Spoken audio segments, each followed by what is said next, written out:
Well,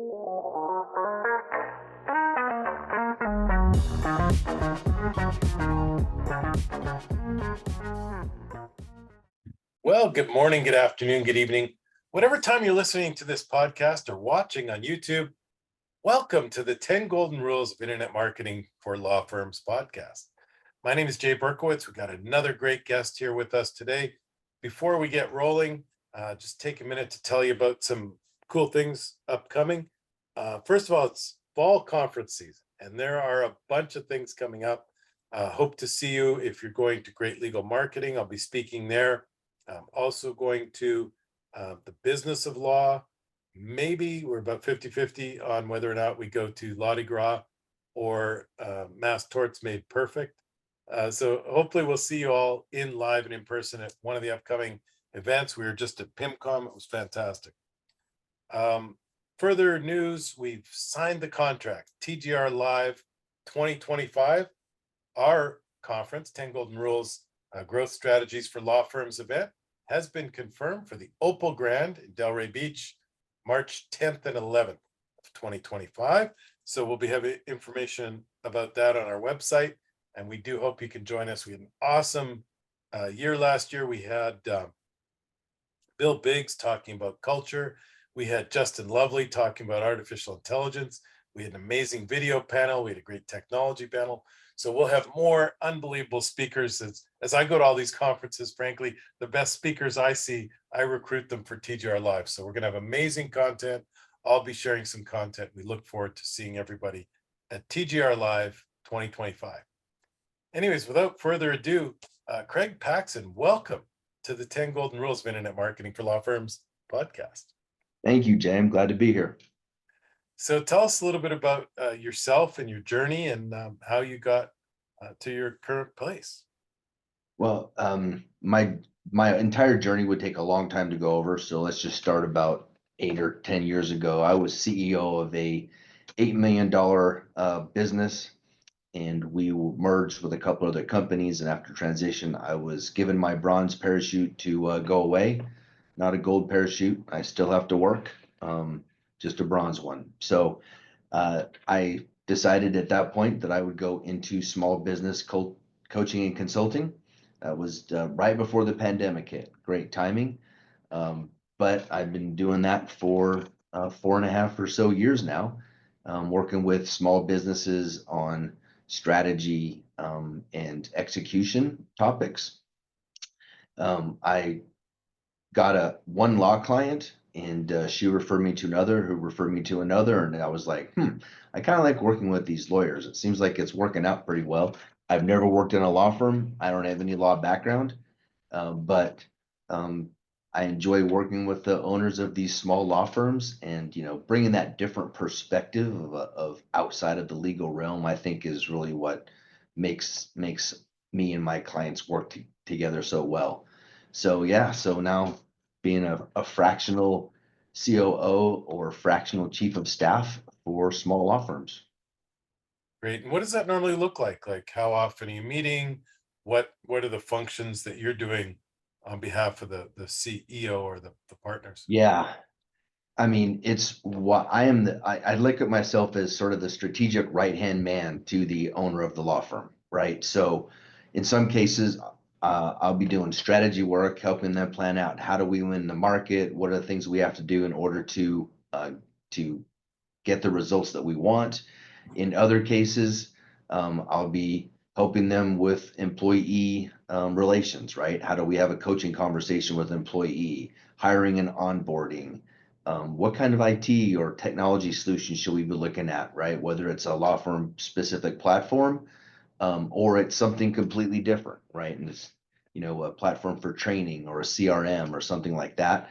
So one of my clients, we are developing a brand new product that's going to include a lot of investment for developing a new app. So it's kind of wide ranging all over the board as far as the functions or the things that I work on. Generally, since I'm acting as the COO or chief of staff, I'm facilitating a weekly staff meeting. and then facilitating monthly deep dives. I usually meet with the owner of the law firm on a weekly or biweekly basis just to make sure that we're both staying on track. And yeah, it's kind of then it's just doing the work, right? I'm meeting with individual staff members. I am embedded in the organization. I am truly, I'm not just a coach. I'm truly in the organization.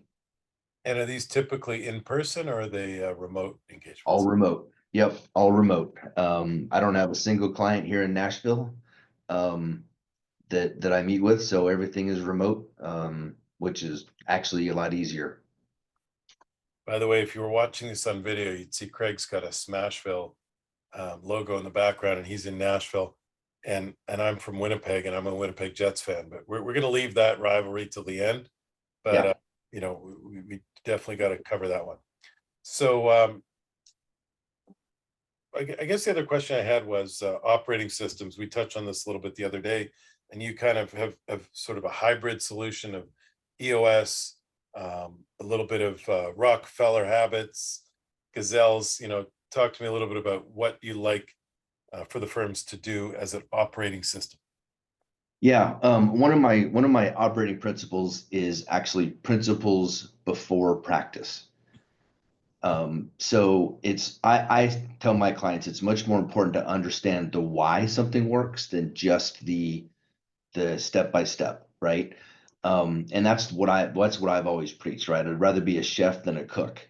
And so rather than saying, okay, I'm just going to take one single business operating system, whether it's scaling up or whether it's a great game of business or EOS, let's really understand why these different things work and then meld them to something that actually makes sense for me that I like to teach and utilize, right? And then it all fits in together with my strategy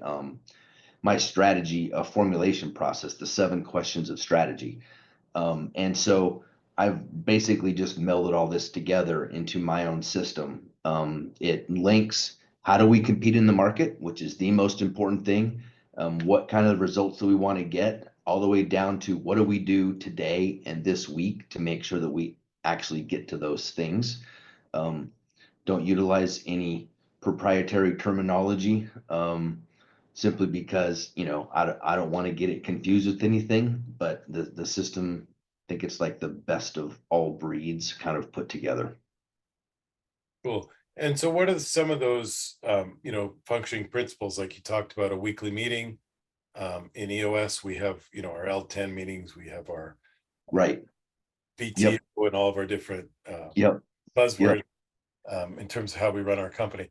And when we're running on EOS, and I think I told you we had a great webinar. And if those of you are interested and haven't read the book Traction or heard about EOS or starting to hear the buzz about it, there's an awesome webinar, and just go to our YouTube channel where you can see all of our past webinars. And we had a great session with Mike Morse from the Mike Morse law firm, $200 million law firm that was one of Gino Wickman, the author of EOS, one of his first clients 15 or 20 years ago. And so he was awesome. And Gerardo Escalona is our implementer, the person who helps us run EOS. And we have our quarterly meeting this week. So we're embedded in EOS and we love it. But anyway, so my question was, what are some of the core functions that you all use? Yeah. Yeah. It's funny. Before I had ever heard of EOS, I read Patrick Lencioni's book, Death by Meeting, and he talks about having the weekly tactical meeting. And that's where I first started 10 years ago, started basing all of my tactical meetings, my weekly staff meetings, was based on Patrick Lencioni's weekly tactical meeting. And Death by Meeting is a great book if nobody's ever read it. All of Patrick Lencioni's stuff is really, really good. Yeah, so that's one of the core principles, right? Is having these meetings. One of the things that we want to make sure we do in our meetings is we don't want to confuse strategic and tactical, right? Meetings, really 90% of meetings exist for one of two reasons: either to answer questions or make decisions. If we don't have questions to answer or decisions to be made, there's no reason to have a meeting. Shoot an email, send a voice note, something else. But we don't want to mix those up, and so that's part of the cadence of meetings. And they talk about this in Scaling Up. Vern Harnish does, about having this a rhythm of meetings where some meetings are strategic and some meetings are tactical. So that is part of it, right? Making sure that we have the proper kinds of meetings at the right time. Obviously metrics are very important. A lot of people, we say KPIs. I like to term my metrics KSMs because I like to measure success. KPIs tend to be something more about how can I beat up somebody who's not doing well than how I'm actually measuring success. So I like to call them KSMs, but metrics, right? And I have my very first master's is in quality assurance. So I have a big background in statistics. And so when I look at things like scorecards, I look at those in terms of statistical processes. And so I never teach my clients we're only going to compare our results versus some arbitrary target, right? We have to understand the statistics behind it. Mark Graban wrote a great book called Measures of Success that really talks about how just comparing our current performance to some target can lead us down the wrong path. And so we want to make sure that we're using statistical techniques to understand when should we intervene or when should we not intervene.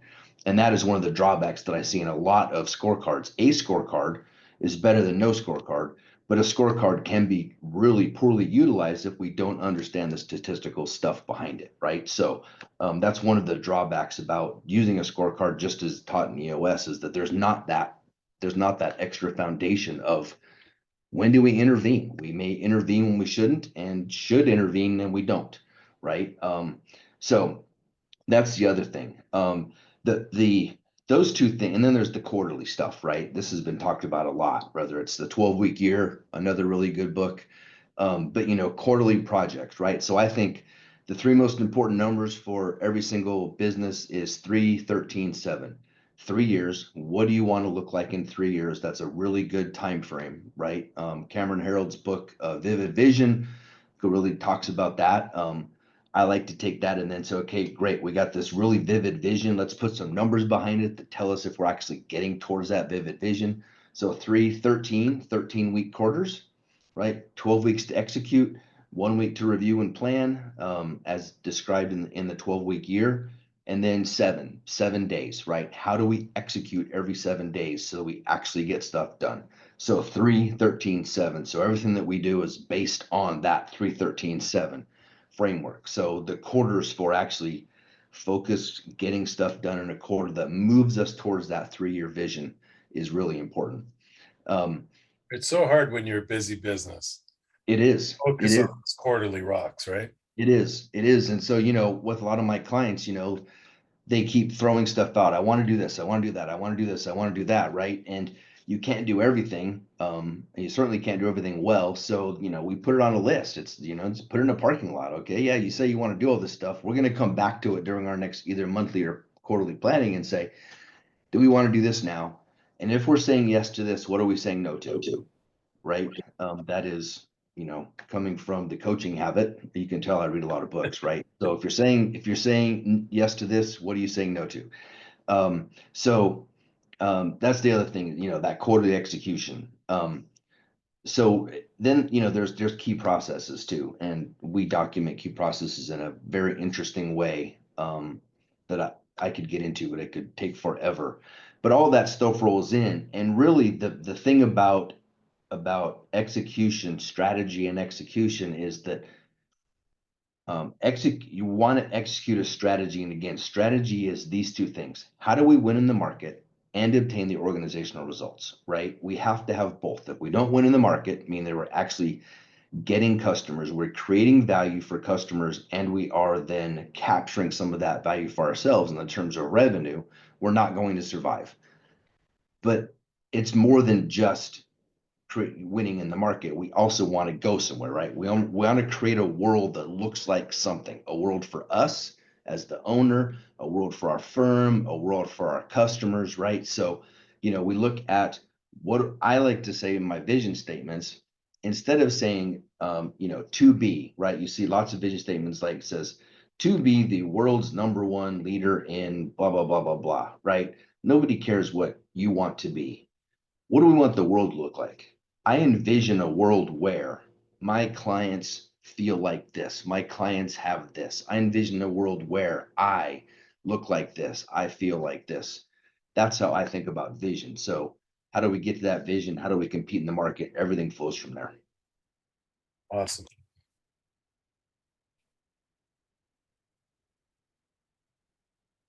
Cool. I love it. And I love how many books, like every answer is like the very well solved by an author in a full book that you've, drilled down to one operating principle. I love it. How about like, what's your personal why? Everybody's heard of the Simon Sinek TED Talk. What gets you up in the morning? What makes your heart beat faster? Yeah, when I first became CEO, I had executive coach and he was, wanting me to figure that out. And I went through many, many iterations. And this is where I came up with my operating principles. But my overall mantra is this: it's build cool stuff and mentor people.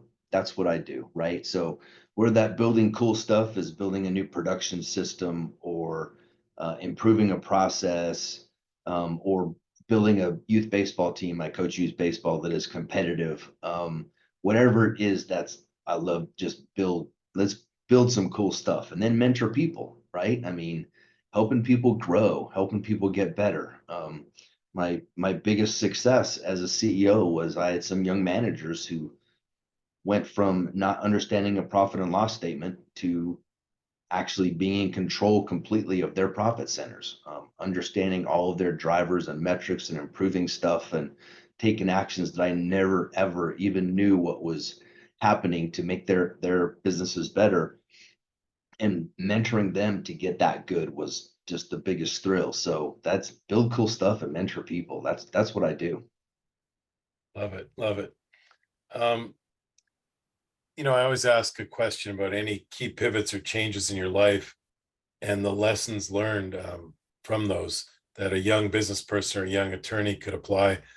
You definitely made some big pivots. What are some of the lessons that you could share with folks? Maybe save them a misstep. Yeah, yeah. So this is going to be a very personal story. From probably, well, almost 20 years ago now. Um, I had a manager who had a different perspective than I did. Not saying that she was wrong, um, but she at one point told me to go to Toastmasters because I needed to be better interpersonally. To me, back, even though I was very successful as a manager, um, I wasn't the most personable person. So she told me to go to Toastmasters. I remember sitting in the parking lot of Toastmasters. It was at noon on a Wednesday, thinking I really don't want to have to walk in there. I'm going to be the center of attention. Who's this new guy walking in? And I sat there, and at some point I said I got to go because I told her I would. So I ended up walking in 5 minutes late, which meant that I was actually more of the center of attention than anything, right? Um, but but I started going to Toastmasters, and then I started just learning to go to other places where I would be a stranger. I went to every single networking event, didn't matter what it was about, whether it was something that was interesting to me or useful to me or not, just so that I could learn to be around strangers and introduce myself, make small talk, those kinds of things. And so, what I really learned about from all of that was throw yourself in, force yourself to do things that are uncomfortable because it's going to make you grow, right? It's going to make you different. I am a completely different person because of that exercise that I forced myself to do, of going to places where I was a stranger, of having to meet people and make small talk and all of those things. I developed some friendships that I still have to this day simply because I forced myself to do it. So, I think that's a big lesson is you may not like to do something, but it may be good for you to do it anyways. Force yourself to do it, and you never know what you're going to discover about yourself and how you might change just because of that. That's awesome. I love it. Yeah, I was also that young business person who wasn't that confident speaking in front of groups and went to Toastmasters and got pretty good at it. Yeah. Probably Yeah. been on 100 stages in the past 10 years. So Yep. Yep. fantastic. So, we do call it the 10 Golden Rules Internet Marketing for Law Firms podcast. So hence the marketing piece. Next question. tell me about some business development strategies for attorneys. What do you find is working best for your folks? Yeah. So this is, I think the most important thing is to really narrow down on your value proposition. Basically, why do people pick you, right? So I go through them with my clients on these 6 questions. One is, who are we serving, right? So, when I niche down to serving attorneys, it made everything so much easier. But who are we serving, right? Their demographics, their psychographics, their needs, the problems that they need to have solved. That's one thing. What product or service do we have to serve that core group, right? Whatever that might be. The next thing is, how is it priced? And I think of pricing as more than just it's a cost on a price tag. It's how much is it? What's the timing? Do we charge beforehand or afterwards? Is it half and half? Is it a one-time thing? Is it subscription? How long does it last? All of those things go into the pricing, right? And those completely change what a value proposition looks like, right? Charging $10,000 up front or $10,000 over the course of a year in 12 equal payments is 2 completely different things, right? So, and then going through what I call the 3 whys. So the first why is, why do they need this particular service? Why do people need this, right? Why, and I go back to just using a very simple analogy for this. Why do people need a pickup truck? So that's the first why. Why do they need this service? The second why is, why should they choose us as opposed to a competitor? And the pickup truck, why choose a Toyota versus a Dodge versus a Ford, right? So that's the second why. Why choose us, our differentiation? Then the third why is, why should they trust us? Right? What are the things, and there's 2 aspects of trust. One of them is the looking backwards thing, right? So this could be, degrees, awards, accolades, social proof, those kinds of things, as far as why people should trust us, but also the going forward things of, we promise certain things. And I look at a promise as 2 parts. One is, it's a guarantee plus a penalty, right? So hopefully some of the audience is old enough to remember this. Domino's 30 minutes or it's free, right? The guarantee was you get your pizza in 30 minutes. The penalty was, if they didn't deliver in 30 minutes, then it was free, right? This is when we'd always just go in the dorm room and everybody would try to call at the same time, the same Domino's, so that at least some people get their pizza for I free, missed right? that game. That's fun. So yeah, but so that's the going forward part on why they should trust us, right? We don't answer your phone calls in 24 hours, then we're going to take a 1% off of your invoice or whatever it might be, right? So that's the most important thing. Everything flows from that value proposition, whether it is how you sell and market the service, or whether it's how you deliver the service, right? If we say that, in the Domino's perspective, if we say it 30 minutes or it's free, that tells us not just about, okay, we're going to market to that, we're going to sell to that promise, but also we better build a system that can deliver a pizza in 30 minutes, right? So everything from the how we sell to how we actually deliver the service is all contained and stems from that value proposition. That's the most important thing to do, right? If you don't have a solid value proposition, if you don't understand what are we selling to who, how is it priced, why should they pick us, what promises do we offer? If you don't understand that, nothing else matters. All the fancy marketing schemes don't matter whatsoever. You have to have your value proposition down first. Yeah, it's so true. And I've been explaining it a slightly different way. And we for many years we were asking this question about landing pages. Which is the best one? Because we used to always do landing pages. Today, you generally go to an interior page of the website with paid ads. And so for personal injury, everybody understands it. Should you show a car accident? Should you show the lawyers? Should you show a courtroom? Should you show the lawyer, with boxing gloves with the insurance company? Should you show a big check? Which one is the right one? Do you know the answer, by the way? I would think it would be a person, the victim with a big check would be the best. No, you actually just gave the answer. And the answer is, for each firm, you should show what it is that is your value proposition. And what are you guys true to? Because if you're like the family firm that's going to give you great service, that should be on your landing page, on your homepage. Right.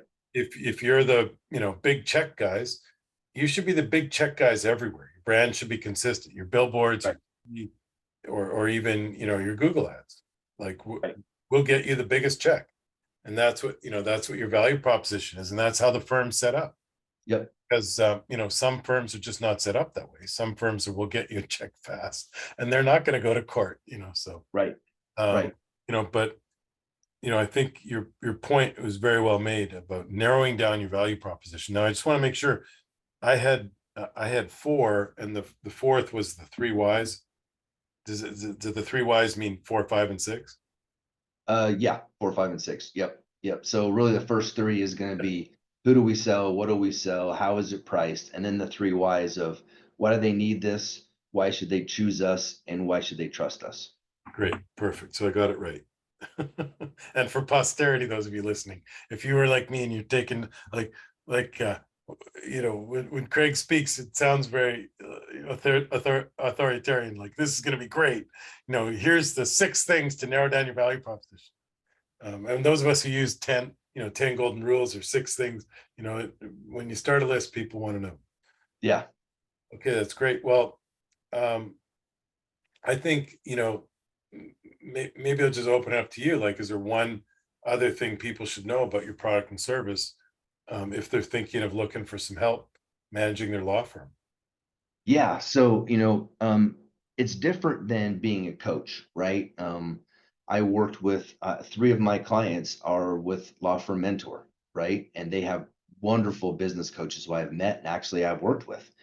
And but I'm not a coach, right? So if you want somebody embedded in your law firm, if you want somebody who's going to talk to your staff, who's going to work on processes, who's going to document stuff or help you design something different, actually, keep track of your scorecard, that's when you need like a fractional COO or a fractional chief of staff, right? It's different than coaching. That's what I tell clients. I hope if you are starting out as an attorney, if you're just starting your own firm as an attorney, you need somebody like Law Firm Mentor, right? They're great. They really help you set up your stuff, right? But when you get to have 4, 5, 10 people embedded in your firm, right? Attorneys, paralegals, marketing folks, an admin, whatever it might be, you don't have time as an attorney now to have one-on-ones with everybody, make sure their projects are all staying on track, right? I met with one of my clients, their marketing person this morning. We went through all the marketing projects. Are we staying on track? No, we're not. Okay, what are we going to do to get back on track, right? And so all of that operational stuff that you cannot do as an attorney, that you don't want to do as an attorney, right? You should be out billing, getting more billable hours or drumming up more business. That's when you need a fractional to come in and actually manage those processes for you. So it's different than coaching. And a fractional is embedded in your business. And so that's, Yeah. that's people, I think that law firms need that kind of stuff. A coach is essential, a coach is important, but at some point you need that operational hands-on help. I love it. That's a great answer, and it delineates for me, and I'll help my clients with that. Yeah. So, at the end of the podcast, we always ask some quick one-liners. Are there any apps or techniques that you use for personal productivity? Wow. I force all of my clients to use 90, simply so that we are all on the same page. It's embedded into my pricing. We must be on 90. 90's like, well, we know it. I know it from EOS, and it's like your project management. It's got all your Scorecard, meetings, all our project issues, management. scorecard. Yeah. Yep. Yep. So that's the big thing, right? For people who are just kind of by themselves, there's a tool called Motion. You can get it at usemotion.io. I am a big believer in time blocking, and so that's one of the things I do with all my clients is let's figure out time blocks to do stuff. Motion is a really good project management tool, but it also integrates with your calendar, so it puts blocks on your calendar to help you understand when you should be working on a certain project or a certain task. So Motion is really, really good. Love it. Now you've already hit on a few of them, but so my normal question is, what are your best business books? But I'm gonna Right. just one more business book that you haven't mentioned. Yeah. So, and you can kind of see a little bit of it up there, but The Goal by Eliyahu Goldratt. It's a book from the late 80s. It's if you've ever heard of theory of constraints, Eliyahu Goldratt coined that term and introduced us to the topic of the theory of constraints in the book called The Goal. It is set in a manufacturing area, but if we think about cases moving through a law firm, they are basically moving through a manufacturing process, from intake until resolution. And so I tell everybody, if you haven't read The Goal, it's a story, it's an easy read, but the principles in it are just so profound. So The Goal is that was like the first business book that I ever read, and that's what got me hooked on reading business books. And so yeah, start with The Goal. How about digital blogs, podcasts, YouTubes? What comes across your feed and you stop everything, and that's Well, 10 golden rules, obviously, right? I mean, that's the very first one every single time, right? I mean, that's check that all the good, time. good answer, but Yeah. Yeah. Alex Hormozy, right? If you don't, if he's one of the top ones. Alex Hormozy is great. Um, the only thing I, about Hormozy, I was actually listening to him in the gym yesterday morning, and he said yeah, like he put out 45,000 pieces of content in the last 3 months. I right. I can't even figure out. But the interesting thing he said is he was putting out tons of content that was getting huge viewership, and then he realized that someone actually told him this. He couldn't figure out what's going on because his sales and conversion were down a little bit. And someone told him, he said, Alex, I love you, man, but I stopped following your feed. He said, what do you mean? Why? Because this guy's his perfect avatar. And he said, you're putting out too much stuff about cars and this and that. So he realized now all his content's about business. It's about Yep. his whole Yep. thing. That's right. Yep. Yep. And Alex, I went through, I don't know, 3 months ago maybe, and I just started looking at all of his content and realized how repurposed his content is, Yeah, and how he can take a hour-long talk and repurpose it into 100 different pieces of content, yeah. out Shorts, of that songs, hour-long talk, right? audio, So video. Yeah. yep. So yeah, but Alex Hormozy is just great, right? Ryan Dice is another really good one to watch. So that's those are two. Hormozy and Dice, I think, are two good ones to start with. But it's impossible. There's so many out there. So I always ask who's your NFL team, but let's not waste time on that. Well, How, but it's not who you think it is. okay, go for it then. Yeah, so I grew up in Colorado, so I am a diehard Denver Broncos fan. When I moved here to Tennessee before the Titans got here, I thought it was wonderful. Broncos were on all the time, and then the Titans moved and just stole all the TV viewership, and that just sucked. And I hate the Titans, even though I live in Tennessee. So, yeah, But you are a Nashville Predators. And I do root for the Predators. Yes. how are Yep. they looking this year? What can we expect? Well, I would say I'm not a diehard fan, so I have no idea. I don't really follow until the playoffs happen. Yeah, so Interesting. I don't know. They signed one of the biggest free agents ever, Steven Stamkos. Couple time Stanley Cup winner, superstar with Tampa. Everybody thought he'd be Tampa for life, but at 34, 35, he got like a 6-year contract and left for Nashville. So it'd be interesting. Nice, nice. So you know more about the Preds than I do. Well, look, I'm Canadian. I'm a Winnipeg Jets fan, so it's actually fun for me since podcasts came out. I listened to a couple Winnipeg Jets podcasts, and that's how I find out what's going on in the city. So it brings me back Oh, yeah, home. there you go. Yeah, And then yeah. they talk about the Winnipeg Blue Bombers football team and blah blah blah.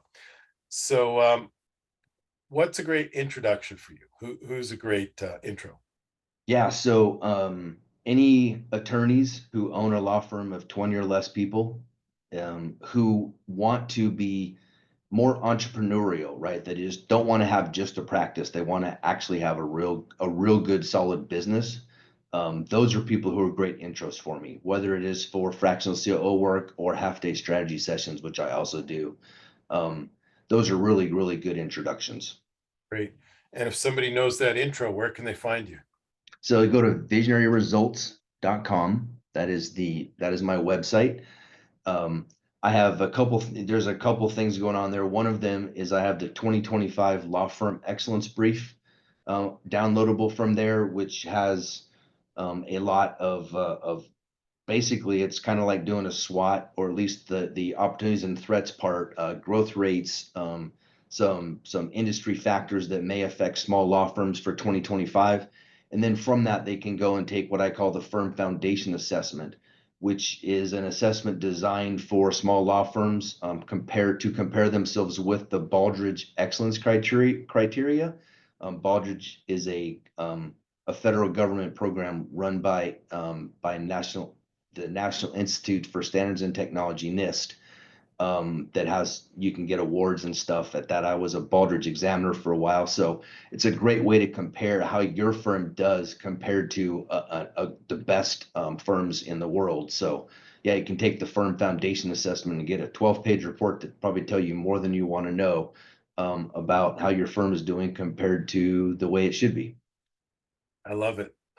Super business oriented approach to business. Yep. I mean, I have a friend though who says, make good friends and then do business with your friends. So, that's kind of it, right? Words about business, but you gotta have friends in the world too. Well, Craig, thanks for the time and congratulations on sharing a ton of great content. I'm sure this is going to be one of the ones that people stop, rewind, and listen to over and over again. I hope so. I hope people will reach out anytime on via my website or on LinkedIn. I love to chat. As you can hear, I love to talk about stuff. So if you want to talk strategy or execution or metrics or anything, yeah, reach out. I'll listen and ask a lot of questions and then probably talk to you, want me to shut up. So perfect. Thanks so much. Thanks, Jay. Thank you for listening to the 10 Golden Rules of Internet Marketing for Law Firms podcast. Please send questions and comments to podcast@10goldenrules.com. That is podcast@TENgoldenrules.com.